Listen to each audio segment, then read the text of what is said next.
որպեսզի պատկերացնենք, թե մենք ինչ խնդրի առաջ ենք մեծ եւ ինչպես պետք է կարողանանք այդ ամբողջից դուրս գալ։ Այստեղ հարցը էլի եմ ասում, սա է անվանել, Սևանը այլ անվանումով, սրանք չեն պատասխանել, բայց սրանք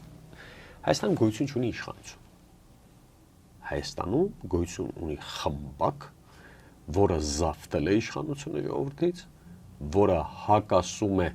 Հայաստանի եւ հայ ժողովրդի ազգային պետական շահերին։ Սա արդեն իսկ բավարար է սրանց դելեգիտիմացնելու։ Հիմա գանք բուն խնդրի էությանը, իսկ ինչ արձագանք են։